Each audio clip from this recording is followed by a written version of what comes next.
Welcome to the Monday, November 24th edition of the RotoWire Fantasy Football Podcast. I'm Joe Bartel. You can follow me on Twitter, JB Fantasy Sports, of course, always. Roto Jake Letarski with me every Monday as well, too, going over the Week 13 waiver wire pickups. Of course, Thanksgiving holiday weekend. Hopefully you guys are listening along, driving to wherever you need to go, or are preparing ahead of time. 3 games Thursday, 1 game Friday. No bye weeks at all for Week 13. This can be a little bit of a sneaky waiver wire period where you might not be aware of some players with 4 teams on bye. You might not be aware of the teams on bye Week 14, and then the fantasy playoffs upcoming as well, too. Trade questions, I would imagine, to be out there as well. My Twitter, again, JB Fantasy Sports, been going over that a little bit with a few of the users as well. But it's a waiver wire period this week that feels a little top-heavy, likely some names we've mentioned before, and then maybe 2 or 3 key names that could make a difference, and I think, crucially, rest of the way, Jake. So let's get right into it. We already disagreed on who the number 1 waiver wire pickup should be this week. You cheated, of course, as you always do.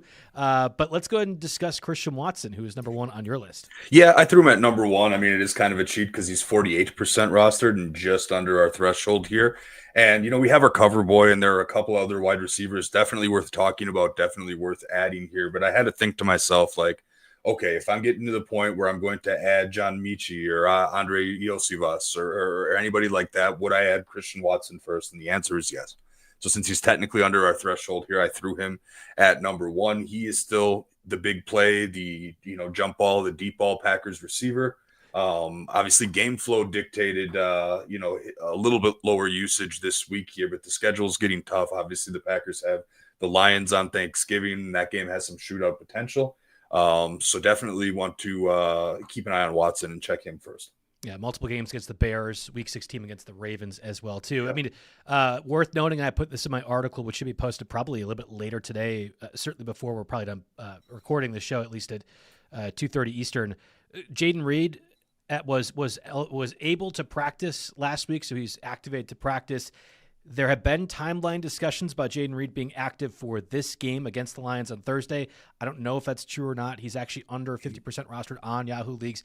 When Jayden Reed comes back, I don't think it cuts into Christian Watson's workload, but it does allow for some weeks where Reed becomes more of a play, Christian Watson become more of a play, and I do think, despite how much I love Romeo Doubs, might be getting closer to drop candidate territory, at least in fantasy, if and when Jayden Reed returns. And, of course, last week, Matthew Golden was also out, too, and if Matthew Golden gets more involved, the pass catchers for the Packers could be an interesting spot. So Christian Watson makes number 1 on your list. On my waiver wire article, I have Devin Neal as a spend the rest of your fab budget on. Actually, I think I specifically said I wanted to have 7% fab for the rest of the season left. So spend whatever it is that would allow you to have 7% left. Like, I will be very clear, Jake, that I was really high on Devin Neal to start the season. Back in April, I loved him for the NFL draft. I thought for sure he'd be at least a 4th-round pick. Falls to the 6th round. In my mind, I think Devin Neal is just one of the better rookie running backs from this class. And we've watched these pass blocker situations. Like Trayvon Henderson was supposed to be good at that. He wasn't good at that. Martin Hampton didn't get a lot of workload right away because of it. I assume there's going to be some pass blocking role play by the Saints backfield. But if it is going to be Alvin Kamara out for multiple weeks with an MRI on his knee, lots of thoughts about MCL sprain, I think Devin Neal, to me, is just in a great spot, both as a pass catcher and runner rest of the way. Yeah, Devin Neal definitely tops my running back list this week by a hair over Chris Rodriguez, who we can talk about too. Devin Neal's an interesting case. One, the Saints, obviously, they're bad. Do you want to start anybody really after Olave, maybe Juwan Johnson on this team? So that's a question you have to ask yourself too. We don't know much about the Kamara knee injury yet. He's getting an MRI. We'll see what happens here. But Devin Neal would be the RB2 in that scenario. What makes Devin Neal interesting to me is his PPR usage. I mean, he had 7 targets in this game. He caught 5 of them for 43 yards. If you look at the carry distribution, he got 7 carries, and Taysom Hill got 10 carries. But I think that's a little bit skewed because Taysom Hill is kind of their short yardage guy. He's like their tush push or maybe goal line type of guy. And the Saints found themselves in that situation on multiple occasions in this game, more frequently than not. So I think that explains the carry distribution here. And if we're starting a new game fresh, Devin Neal does lead them in carries. I worry that Hill will vulture some goal line touches though, a little bit. But for PPR leagues, I mean, yeah, go ahead and throw Devin Neal into your mix. You mentioned a fab bid. I have $34 left in Stake League. after I bid 33 on Emmanuel Wilson last week. I've kind of been saving that a little bit too long, some might say. But I think out of my 34, I'm looking at a $26 or $27 bid on Devin Neal here. And we have to do a lot of leagues, that are typical running fab, Thursday or even Wednesdays. They're running early this week because of Thanksgiving. So you'd definitely want to pay attention to that. But as far as things, I'm not expecting to get a ton of Kamara news, but by tomorrow night, if I find out Kamara's missing at least one game, which seems like a reasonable expectation, it's definitely, I'm spending almost the rest of my fab on Neal because, very rare do you get a running back that can be flexed, this late in the season emerging. Essentially, you need an injury, and that's, of course, what happened here. But Devin Neal's the guy, and I love the PPR upside there. I've been rostering and playing in Stake League your guy, Tajay Spears, for the past month. I would love Devin Neal over Tajay Spears. Mm-hmm. I would love Devin Neal over Kamani Vidal, who was a waiver wire pickup for a lot of us. And now, theoretically, Amari Hampton returning off the bye for the Chargers. Kamani Vidal's coming up on the drop list here pretty soon. Yes, he is. Yeah, and like Isaiah Pacheco's been out, so Kareem Hunt's been getting a lot of workload. I just wouldn't be surprised if rest of season the Saints' backfield's more obvious, and even if it's lesser of an offensive perspective, I think Neal is going to be involved heavily. This is a perfect scenario for the Saints because we had talked about Alvin Kamara as a trade candidate early. And they remember I was telling everyone there's no way Kamara does get traded. Kamara says he doesn't want to get traded. You wanted to have the opportunity to see what you have in the 6th round rookie in Devin Neal. Kendry Miller got a lot of work at various points before he was on injured reserve. I think this is actually a perfect spot for the Saints to really heavily focus on Devin Neal. I don't think he's just a PPR guy. I really think he could be between the ball carrier, 5'11", 220 pounds, close to it. Like that's more than enough to be between the tackles and also be involved. And remember, Devin Neal made the roster over Velus Jones. He made the roster over Clyde-Helaire, who's an LSU guy, supposed to be his homecoming, for example. Like the Saints like Devin Neal. Was a healthy scratch this week, so I don't see him playing any kind of significant role, even if he is active. Yeah, Devin Neal was easily number one on my list for everyone that doesn't have Watson available, which is probably literally 99% of the people listening to the show. The other obvious pickup I thought was John Metchie, and I'm going to give you credit. I'm going to give a lot of people credit because I had fallen asleep on the wheel a little bit with the Jets pass-catching group. We had known Tyrod Taylor was going to be the quarterback, I think, back when we did this podcast last week, or at least we had speculated pretty confidently that was going to occur. I should have assumed a Jets pass catcher would benefit with Tyrod Taylor as the quarterback. Maybe it was going to be A.D. Mitchell. We had mentioned Mason Taylor on the podcast. John Metchie ends up going crazy. But I remember, I think I was checking my lineups either Saturday or Sunday, and it was like a flurry on my sleeper app of 3 or 4 people all picking up John Metchie. I think you were one of them, Jake, in a league. And lo and behold, 5 catches, 65 yards, a touchdown. Metchie pretty confidently, I think, is clearly the team's number one target for Tyrod Taylor. And even if that Jets offense is bad, that matters a lot to me because I think there needs to be somebody in that offense that can get some volume. Exactly. Yeah, Metchie was my, pick a guy off the waiver wire. He scores a touchdown this of the week. Had him starting in the Dynasty League. Actually, I don't want to be scoring points in that. It's rebuild mode for me, but who knows, possible keeper there. And had him picked up in a couple of places. The thing with Metchie is I always thought he was a very good player. I remember watching him at Alabama. He was dominant for a time. And then, of course, when he came into the league, came up with Houston, was a second round pick back in 2023. The injuries kind of derailed everything, and he was really buried on the depth chart in Houston. Had a brief stint with Philly this year, and now he's over to the Jets.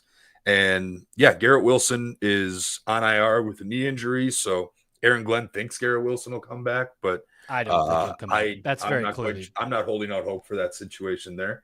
And if you look at the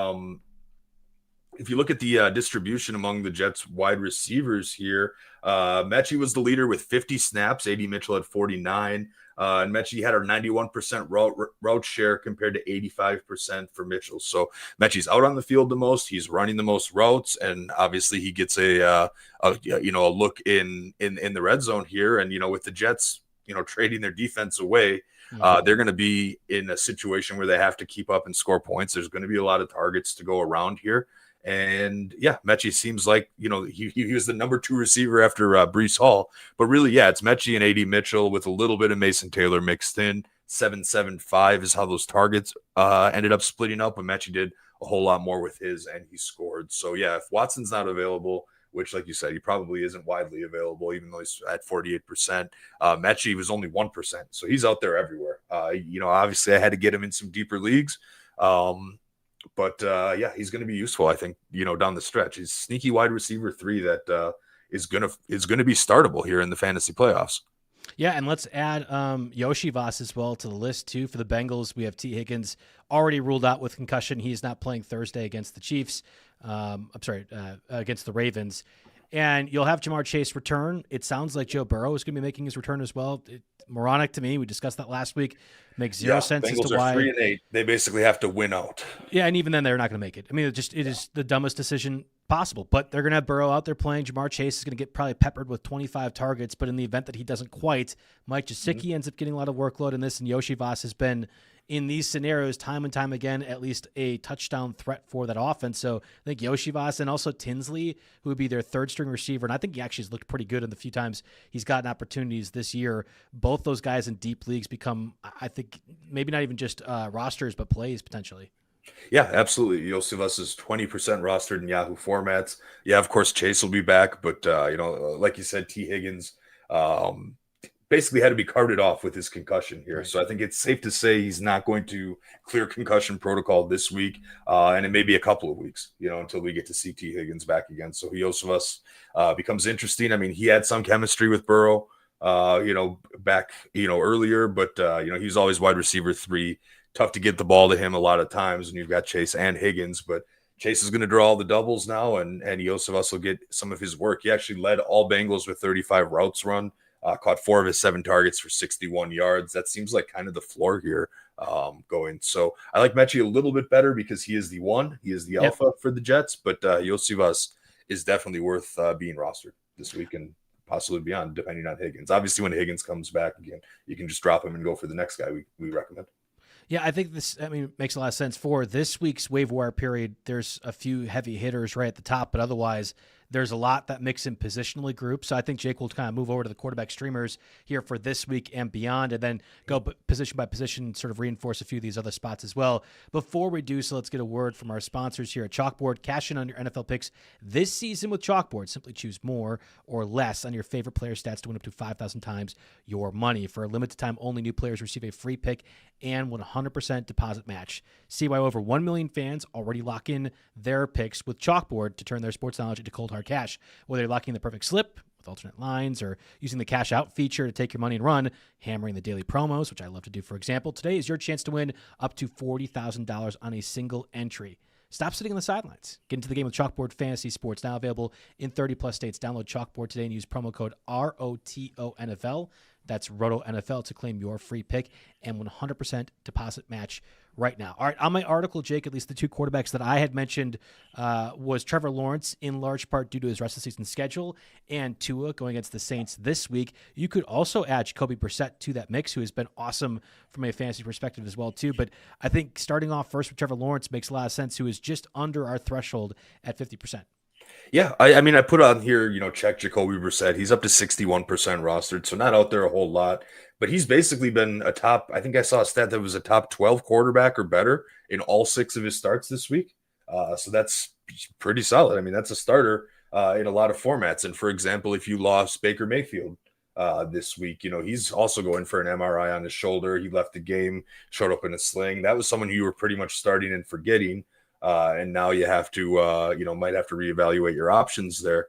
But yeah, Brissett's up there. Trevor Lawrence at Tennessee, he looked pretty good in the win over Arizona here in week 12. Mm-hmm. He's definitely an option. As far as streamers, though, it's not too much after that. I mean, really, there's no teams on bye this week. There's 4 teams on bye next week, which is going to be a big deal.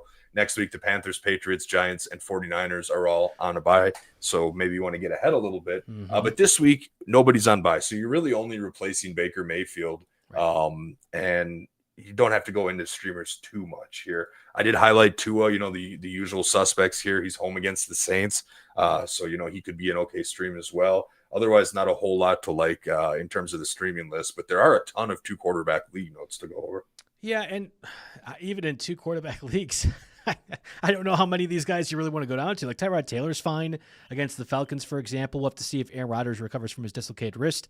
And then, of course, Shedeur Sanders, which we predicted that at least the Browns offense would look marginally better because the Raiders are so functionally bad. Shedeur Sanders has his first career NFL touchdown pass, a 1-yard check down to Dylan Sampson, who goes 65 yards, but that counts for a 60-yard pass for Shedeur Sanders, your guy, Jake. Almost a third of his passing yards there. Yeah. All right, let's get to the 2 QB streamers. Yeah, so like I said, Baker Mayfield sprained left shoulder, going to undergo an MRI today. We'll see what's going on. Teddy Bridgewater is the backup there.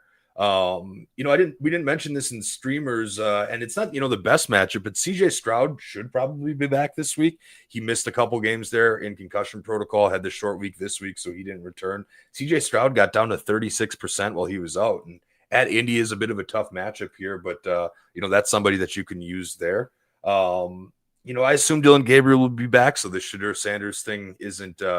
Gabriel actually has been, I think, already ruled out. If I was really? reading that earlier today. Okay. Well, maybe, good find there. Normally, I hit these all in the 2 quarterbacks. I'm double checking that real quick. I don't know. It says Dylan Gabriel today cleared concussion protocol. So okay, all right. Well, but then the analysis, Gabriel is expected to lose his starting job to Shedeur Sanders, who is likely to be named the Browns QB1 for Week 13. That's according to Rappaport. So that was all just today. In any case here, I'm not necessarily crazy excited to go start any of these guys against the 49ers, but the 49ers are 23rd against opposing quarterbacks, and then they have Tennessee 21, Chicago 28. So there's some good matchups on the schedule, at least for these guys. Maybe in a deeper 2-quarterback league, that makes a difference there. I'm going to assume Jackson Dart will be back, so the Jameis Winston run is a little bit over. It was very fun while it lasted, as it always is. I don't know if we mentioned this last week. I think we touched on Kirk Cousins because Michael Penix was getting his injury, looked at. Obviously, since then, he's going to have full reconstructive ACL surgery on his knee. So Kirk Cousins is the starter for the rest of the season in Atlanta. But again, not something I'm crazy excited about, even at the Jets this week. And then you mentioned before the show, JJ McCarthy, you called it a soft benching, but he's in concussion protocol. That doesn't surprise me. He took a beating against the Packers. It reminded me a lot of the Badger game actually this week. Just tons of quarterback hits. Even if they weren't sacks, they're taking a punishment in every drop back there. And now it turns out JJ McCarthy is showing some concussion symptoms and is in protocol. Obviously, with Carson Wentz out for the year, that leaves undrafted free agent Max Brosmer to start at Seattle if JJ McCarthy isn't clear there. So Teddy Bridgewater, Shedeur Sanders, CJ Stroud, Kirk Cousins, and Max Brosmer maybe are your 2 quarterback people to have on the radar this week by when it comes time to make bids there. Thrilling. Again, look for Lawrence or Tua or even Exactly. I mean, it's going to be tough. Hopefully with no teams on bye, you don't really have to go down to this level. I mean, I have Baker Mayfield, a bunch of leagues. It is going to be brutal, and that might be the death knell for a few of my teams. Unfortunately, my one Baker league, I have Herbert too, and I've been making the wrong decision every week, and now the decision's out of my hands. Well, we had Joe Burrow in one league and then Jackson Dart as the pickup. But thankfully, because of your advice last week, Jake, in our auction draft that we streamed, I picked up Jameis Winston, who gets us 40 points in that one, and we are now in possession or in place to actually make some money, despite having a below 500 record because we've been getting insane points scored, which has been a lot of fun. And we got to get Drake London back too, right? That would be great, but we have Quinshon Judkins, Etienne, Genty, and Jonathan Taylor. So that flex has been covered, at least for the very part. And we had Wan'Dale Robinson on that team as well, too. It's been cooking with gas right now. Who knew that the Jameis Wan'Dale stack was winning DFS this week? Unlikely, and maybe that is a good omen for the Packers. We'll have to see on Thursday. Before we move over to the running backs, let's get a word from our sponsors, Dabble. Dabble isn't just another DFS app. It's the ultimate social platform where you can connect with other fantasy sports lovers. Dabble lets you win big because you can win 5,000 times your money this football season. And starting with Dabble is super easy. New users get $25 free when signing up. No deposit necessary. Check out the link in the episode description below to download Dabble right now. Jake, I got to step away for just a second, but let's start with the running back conversation again. Yep. Devin Neal being one of the top guys, but otherwise, I think Devin Neal or Chris Rodriguez in a good spot this week, at least to roster if you need to. Yeah, absolutely. So if you missed us at the very front end of the show here, we had Devin Neal. He's only 3% roster on Yahoo. You can go out and get him just about everywhere. I think I'm going to spend 27 of my remaining $34 in a 14-team league to go ahead and grab Devin Neal, where I'm pretty RB needy. So I'm gonna look at that there. Of course, Elvin Kamara injured his knee in the first half of Week 13. He was ruled out of the game, getting an MRI on his knee. Kendre Miller is already on IR. Audric Estime is a factor, but he was a healthy scratch. So, I wouldn't expect anything more than a couple carries out of him. The one concern that I at least brought up with Devin Neal is Taysom Hill possibly getting some of the short yardage work. He ran the ball 10 times in that game, and it was because the Saints found themselves in a lot of short yardage situations there. So just the one red flag there. But I think Neal, who got 7 targets, is an excellent PPR candidate. And the Saints, you can say you don't want any fantasy value or anything there with the Saints here, but they have a great upcoming schedule at Miami, at Tampa Bay, home against the Panthers, home against the Jets, and at Tennessee in championship week. Every one of those except for the Panthers is a bottom 10 defense against opposing backs, and the Panthers are right there in the middle there. So a glorious schedule, for Devin Neal. He's someone that we definitely want to look at here.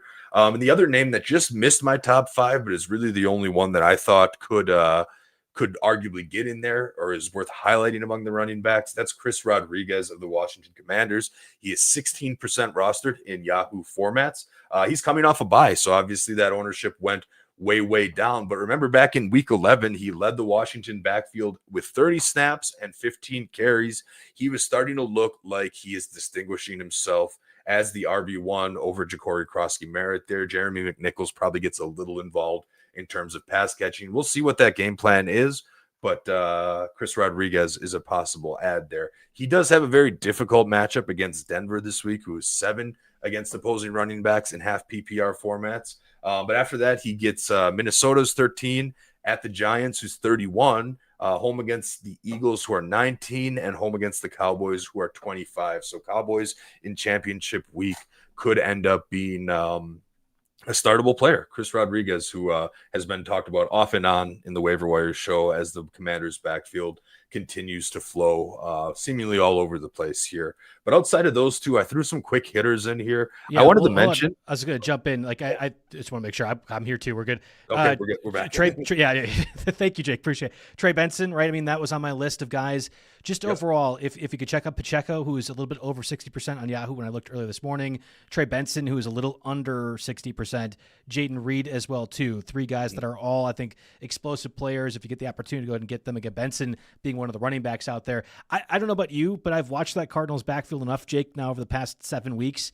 I don't think anyone has stepped up to push away Trey Benson, who has real draft capital invested from the Cardinals' perspective to see what they have. So I actually think with the Cardinals' offense the way it is, I know you've been rostering Trey Benson basically all year in a league that makes it really hard to do so. I think you're committed to Trey Benson as well rest of the season, right? 100%. And yeah, I have him down at 64% last I checked. There's a few other things working in his favor. Amari DiMercato dealing with an ankle injury. He missed the game last week. And Bam Knight was spotted kind of tending to some kind of lower leg injury. So you definitely want to watch the practice report there. That would even pave the way even further. In the event that Trey Benson, who was back at practice kind of on a limited basis this past week, in the event that Benson is there and clear and healthy, I don't see Michael Carter cutting into that workload more than 10 snaps. I just haven't seen enough from any of those running backs there. So yeah, Trey Benson, an absolute, I think he'd be a home run ad if you can, if he's available here. 2 other guys I wanted to identify. Last week we talked about Kenneth Gainwell. He's at 54%. So again, not a ton of availability, but worth a look. He was actually more productive than Jaylen Warren. I mean, our whole recommendation last week was based on the possibility of Warren missing the game. Of course, Warren, got the touchdown here, but Kenneth Gainwell was the one who was active in the passing game. He ended up with 1 more snap overall, and he ran twice as many routes as Jaylen Warren. Jaylen Warren didn't see a single target, whereas Gainwell caught all 6 of his passes. So that's significant there. I also wanted to mention Kyle Monangai at 56% rostered. It's really looking like the Bears' backfield is heading towards a committee that uses the hot hand, and that hot hand was seemingly Monangai. Cut into Swift's workload considerably. He got the touchdown. Swift might emerge as the hot hand, which would be frustrating, but Monangai is also somebody worth adding at 56%. And then I threw a couple more on here. Again, it's quick hitters. I said Dylan Sampson at 11% because Quishon Judkins was in the medical tent twice in the 4th quarter. He finished the game. He's probably clear of whatever injury they were looking at. But, again, just watch the practice report just in case. And then I threw Bashal Tutin on there. He fell to 48%. He got very little usage compared to ETN in week 12, but they get the Titans in week 13. So it's possible 2 running backs could be productive in that game. I'll talk about just in deep leagues. Samaje Perine's been out now the past couple of weeks. The backup running back for the Bengals, Taj Brooks, the rookie, has been getting a bit more opportunity. If we were to try to assume what could be another Devin Neal situation at some point in the year, if Chase Brown were to get injured and Samaje Perine's also missing time, Taj Brooks becomes just an immediate pickup and probably play even in deeper leagues come the fantasy playoffs. Like that's the volume that the Bengals offense is presenting. So I'll keep mentioning both Samaje Perine and Taj Brooks if we're trying to go down to deep levels, but that's literally speculating out an injury, which Taj Brooks doesn't really matter. Taj Brooks has a concussion and it's not going to play in week 13. He's already been ruled out. So just, throwing that out there here. It's the Thursday night game, the Thanksgiving night game. So not on the radar yet. Maybe towards the end of the season here, we'll see, how that plays out. But yeah, just, some notes for deep leagues. Cool. I think before we move over to the receivers, let's get a word from our sponsors. Trophy Smack. You dominated your fantasy league all season long. Now it's time to show it off. Trophy Smack turns your league domination into hardware built to flex. From championship belts, trophies, rings, and chains, they've got everything a true champion needs to make victories unforgettable. And don't forget about shaming the league loser, too. They've got items like high-visibility loser vests, embarrassing singlets, and humiliating license plate frames. Trophy Smack fuels the glory and punishment every league needs to keep the season unforgettable. Trash talk fades, but hardware lasts forever. You earned this moment. Now claim it. Visit TrophySmack.com to lock in your hardware and take 10% off with code ROTOSMACK10. That's TrophySmack.com, code ROTOSMACK10. You can thank us later. Let's also get a word from our sponsors here at Blue Wire. Okay, we're back and talking receiver again. John Metchie was probably the headliner for our list, at least among receivers at the top of the show. Devin Neal, John Metchie in that group. Iosivas from the Bengals probably becomes in that mix as well. With the T. Higgins concussion injury, he's already been ruled out here for that Thursday game. And I'll add to this mix. I think Jaden Higgins would make my top 5 list. Again, I try to go for guys that are a little bit less rostered. The rookie receiver for the Texans' second-round pick has, I think, finally pushed off Xavier Hutchinson from playing time, and I think that's going to benefit the Texans' offense as a whole. I loved Jaden Higgins coming into the year. I thought he would just be that guy right off the rip, and it's taken a bit of time. I'm not really concerned that it's a Davis Mills thing either. I think C.J. Stroud is a good quarterback, and I think the Texans overall have figured out something offensively with Davis Mills that they can just have C.J. Stroud replicate or do. And, I mean, dare I say, I think Higgins is one of those guys I want to have rest of season just in the off chance I need to rotate at receiver. He's going to be able to give us some production, and I like that offense that he's in right now. You and I actually have him in the auction draft that we did together. He's been on our bench the whole time, but I want to block my opponents from having Jaden Higgins because I think he could be a guy that you want to have in the postseason. 100%. I mean, 9 targets is nothing to scoff at here. Of course, he only caught 4 of them for 38, but he did get the touchdown in there. We thought highly about him early in the season. I mean, probably wasn't enough to take early in redraft leagues, but he's someone that we figured would catch on down the stretch. What's notable here, and again, this is why I left him out of my top 5 or borderline top 5, because I don't know for sure if it's a Davis Mills thing. I think it could continue with Stroud, but there's just a little uncertainty there. But what was interesting is this was his highest route share in a game that Nico Collins was active. I got that from JJ's thread this morning. But yeah, it was, which is significant to me. I mean, that shows that he's trending in the right direction, trending upwards, has the trust of the, the play callers and the quarterback. It's a good sign here. And, I'm sure this won't be his last touchdown scored this season. No, right. Like I think Jaden Higgins, if it's not Devin Neal and it's not Metchie, I think it's Jaden Higgins that's going to be in that conversation for me as a pickup I would be very comfortable with. And probably the same vein as Chimere Dike, who also makes our list around that same spot too. Another punt return touchdown, which does count if you played Dike like I did in Stake League this week. Yep. But also you get the fact that he might be the team's number 1 receiver. And don't look now, but Cam Ward seems to be settling in with Tennessee a little bit too. Yeah, exactly. I mean, they put up 24 points. I mean, they're 1-10. But they put up 24 points. They might be looking a little bit better. It is worth noting that Calvin Ridley is still out. I don't know if we'll see him again. I don't know if that's another soft bench or what situation there. But Ridley's out with a leg injury. I think Calvin Ridley's done for the year. I thought I was reading. I mean, he's just confirming he's not on IR or anything, right? No. He is on IR. Yes, actually. He moved to IR last Tuesday. a week ago, 6 days ago. So, so Ridley will miss the remainder of the season. Okay, so Ridley's done.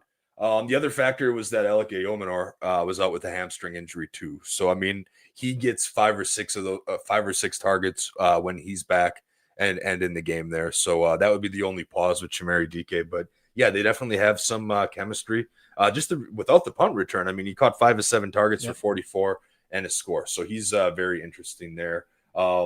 I threw Parker Washington on the list. He's 40% rostered, has 7 or more targets in 4 of the last 5 weeks. So that's significant. Obviously, Michael Wilson has destroyed our threshold. He's up to 85% rostered, and rightfully so. But Greg Dortch had a nice little week. He caught 6 of his 9 targets for 53 and a score. That's probably only if Marvin Harrison Jr.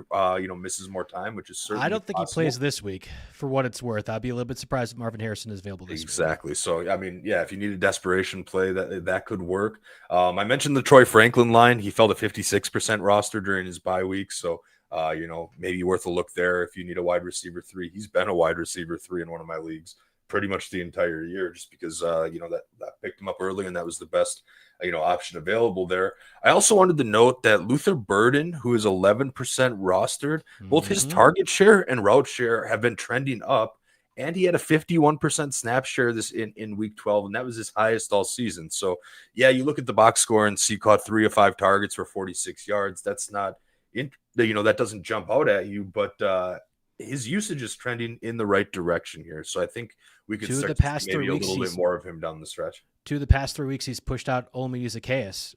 He has more playing time than Zacchaeus over 2 of the past 3 weeks. I mentioned that in my article as well, too, up on the RotoWire site. We know that the second-round draft pick investment is there for Luther Burden. We know that the Bears have talked positively of him over the past month, too, but we've had Ben Johnson comments suggesting the same thing. It was never going to make sense for Burden to live up to that 9th round August draft value where people are just so enamored with rookies. But where he burned a lot of people who are drafting him early, I think we'll see this pay off at the end. I mean, it's already happening with Colston Loveland, who's basically been the team starting tight end over Cole Kmet, who's not been healthy.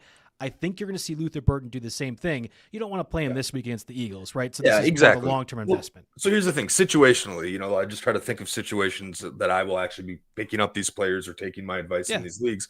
I'm in a 12-team league that unfortunately it's a keeper league, and you get to keep players for the amount of fab they pick up. Right. Unfortunately, my season is pretty much over. I managed to lose this week despite having Jahmyr Gibbs. So that tells you the status of the rest of my roster in that format. But I might go see if Burden's out there and see if I can sneak him in for a $0 or $1 fab bid, just in case something happens down the stretch here. And at the end of the year, maybe he falls into keeper status as someone that I don't have to, because I bet he'll be a $1 player at auction next year. If you assume.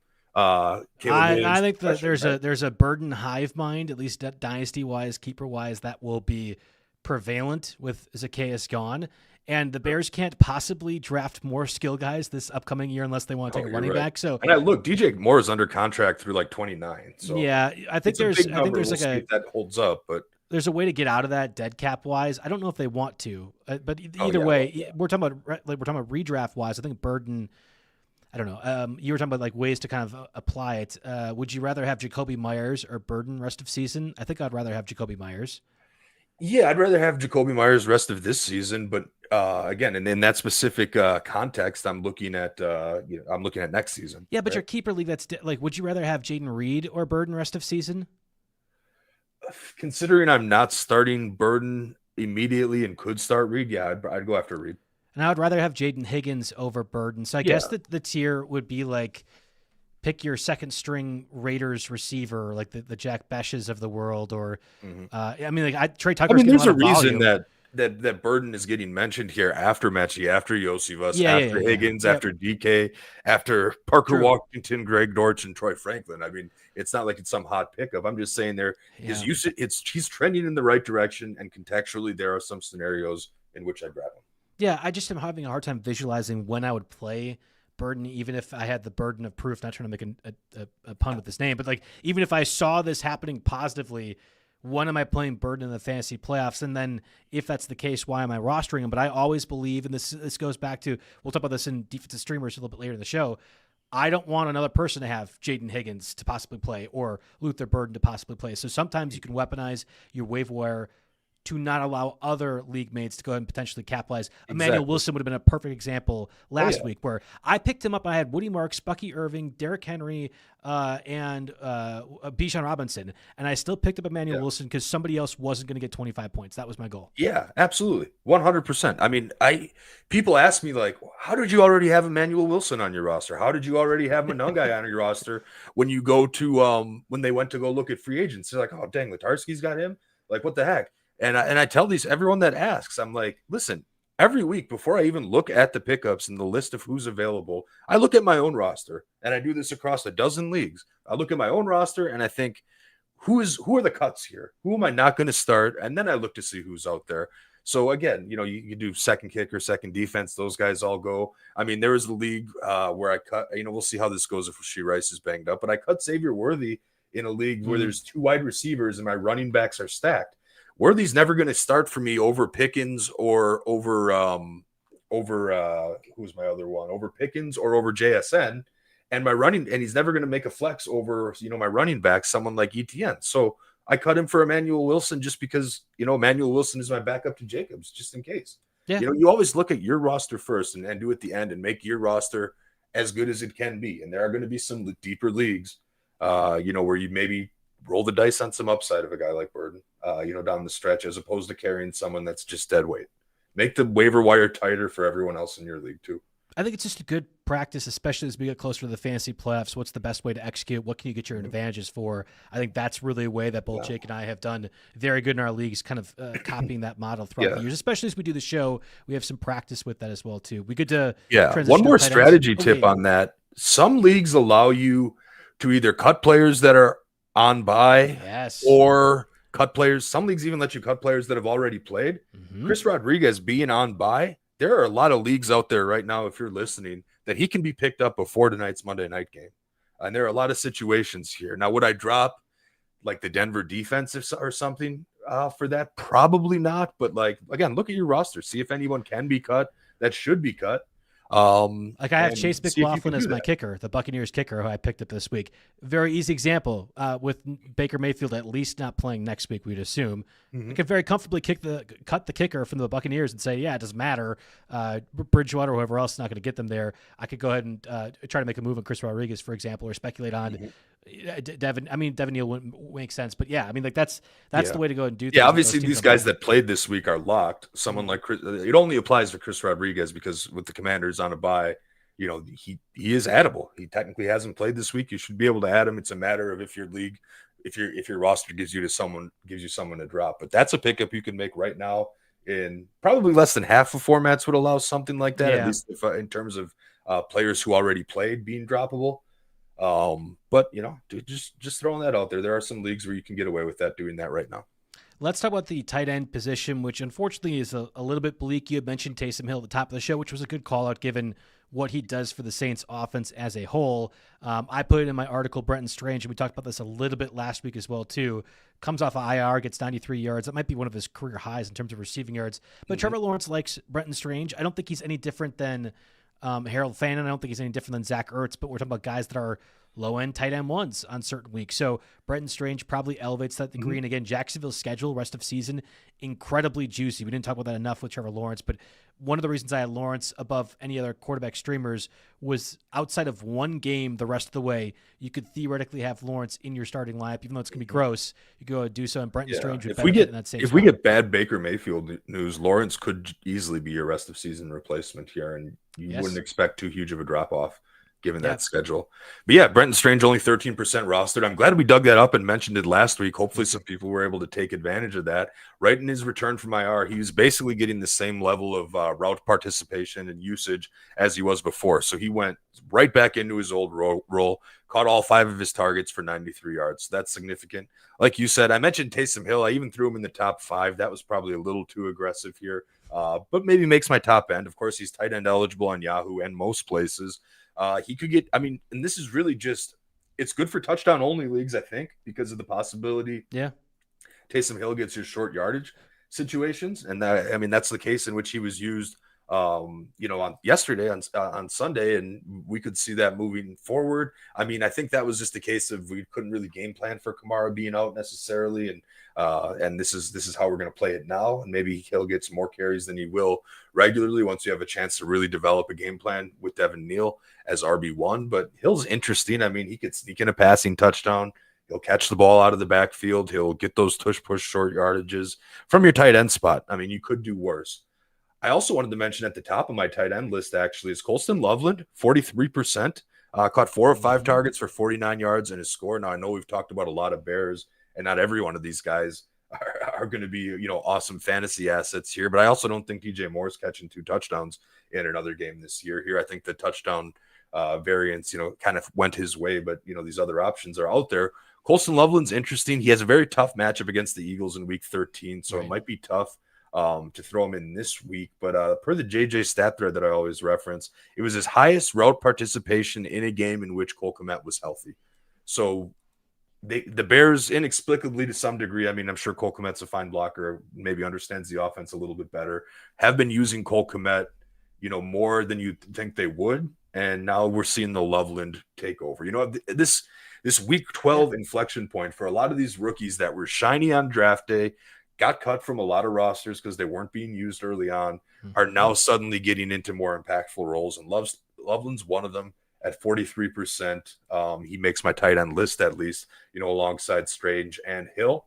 And I also wanted to mention that with Shadir Sanders at center, the scales tip, or Shadir Sanders under center, I should say, the scales tip back towards Harold Fannin over David Njoku. And Harold Fannin's only 34% rostered. And he ran more routes than Njoku, and he got 6 targets, and Njoku didn't get any targets. So, Harold Fannin, again, careful. You don't want to be scooping up too many Browns who aren't Quishon Judkins, but Harold Fannin's in the conversation. And then the last one that I wanted to throw out, we talked a lot about Chimere Dike with Ridley now out for the season and Alec Yomanor out with that hamstring injury. Gunnar Helm came out there, leads the Titans in receiving yards. He caught 6 of 7 targets for 51 yards. Note that Chigi Okonkwo still ran more routes, so I don't know if that's sustainable for Gunnar Helm, but there's definitely some double flex 2-point tight end PPR leagues that he will get picked up in that I'm in. So, throwing that out there too. Yeah, I thought Helm actually nearly made my original article. I normally do updates both Tuesday and Wednesday on the RotoWire site. That's not anything to do with paywall, but YouTube 15 gets you 15% off the RotoWire site as a whole if you want to look at more of the content. I think Gunnar Helm will be an update because he's been getting a bit more work. Actually, it's been a little bit more fluid with that Titans offense. And whether it be Chigi Okonkwo, I don't know, being used more as a blocker or Cam Ward not looking his way. I mean, think about all these rookies growing up together in Tennessee from the pass catching perspective. Maybe there's just more familiarity with Cam Ward or they're going to more dinners together. Who knows? And stuff like that. I don't think we knew this at the time last week, but Sam Laporta's on IR with that back injury. He had surgery. It looked, I don't know, Dan Campbell seemed to leave the door open a tiny bit, but very, very slim chance to return this year. I guess maybe that would be more for a postseason, real life playoffs, not fantasy playoffs. Back surgery is serious. But yeah, Sam Laporta, I don't think, again, I went out and used Jameson Williams in DFS thinking, Dan Campbell's calling the plays. Jameson Williams, Laporta's targets are not there. I recommended him. Yep. Yeah, it happened. I didn't draft Jameson Williams anywhere this year because the price I thought was too high. Somehow this week I went against Jameson Williams in four leagues. So I guess I caught that, as opposed to my DraftKings thing. Maybe some insurance there. But Brock Wright was targeted 4 times. He caught 3 of them. I don't think there's a tight end in Detroit that steps into Laporta. I just think those targets get shuttled to Amon-Ra St. Brown, Gibbs, apparently not Jameson Williams, but maybe that changes here in future weeks. But in any case, Laporta was a plug and play. You probably weren't rostering a second tight end type of player. He was consistent enough this year to get to that status. So yeah, look, I mean, a lot of us are going to be out there looking at players like Colston Loveland, Taysom Hill, Brenton Strange, Harold Fannin, even Gunnar Helm is what is in play because there's a big tight end that is just out. And I mean, even in my Brock Bowers league, I'm putting a bid on Juwan Johnson because he's still out there. Oh, yeah. He's had 10 PPR points in like 4 weeks in a row or something like that. That's starting to become, I'm not saying that's actual decision, but with how bad this Raiders offense looks, who knows? In my Sam Laporta league, it's a dynasty league. I had Kate Otten in there prior to the Sunday night throttling throttling at the hands of the Rams. Yeah, I traded a 3rd-round pick for Juwan Johnson. So Juwan Johnson, my tight end, one rest of season. I will be dropping Kate Otten. I feel even better about doing so now with Baker Mayfield. Too. I'm fielding offers for Zach Ertz in our dynasty league. Liz offered me a Zach Ertz trade this week. I'm like, ooh, you really must be hard up if we're doing that. But yeah, so that's an option there too. All right, defense and streamer part of things here. We'll probably take one more week until we talk about postseason defenses. That is a strategy that you and I disagree with sometimes, rostering multiple defenses entering the fantasy postseason. But this week, is there any defenses that you're looking at? Yeah, again, if you get caught looking ahead with defenses like that and rostering a couple, you miss out on your Emmanuel Wilson, Kyle Benunga, even Gainwell type players for free. So again, philosophically, we differ a little bit there. But as far as this week goes, once again, there's nobody on bye. So chances are you're sticking to your guns. I actually picked up the Packers in a league that I had the Broncos, and I'm going to end up cutting the Packers because I like the rest of season schedule for the Broncos a little bit more. But anyway, looking at the list of people that are under 50% rostered, the Chargers, they stand out, right? I think they're the clear streamer this week, and they might be a better. I could see them being a top 5 or 6 defense overall outside of your staples this week. They're only 38% rostered because of the bye, and they are home against Las Vegas. So I have the Chargers in our roulette league because it's initials, and I needed an L team. And I didn't cut them because they were playing the Raiders this week. So that's kind of a situation that we're at there. I ended up cutting Laporta to grab a different defense this week, and I had held the Chargers because of the matchup this week. I threw the Jags 42% at Tennessee, but I don't love that on the road. And with Cam Ward maybe looking a little bit better. 49ers are 23%. They're at Cleveland. Again, road team, don't love that either. Jets are 8%. They're home, and they get a Kirk Cousins Falcons. Maybe without Drake London too. We'll see what's going on there. So that those are in contention, but the clear standout and even someone where you might put a $1 fab bid is the Chargers this week against the Raiders, and that is all I have here for streaming defenses. All right, well, that does it for us on the Monday edition of the Waiver Wire podcast. Of course, happy holidays for you guys. Hopefully everyone's driving safe. Listening to our content, I'll have more of the Waiver Wire update on the article here throughout the week at RotoWire. More content really throughout the week and into the weekend as well as we get you all set for the fantasy postseason coming up here. And then 4 teams on bye next week. If you can all help it, prepare accordingly. There's a handful of pretty important teams that are going to be at that spot next week as well too. And we'll be back in next Monday as well, going over more of the Waiver Wire pickups again. Thanks for listening.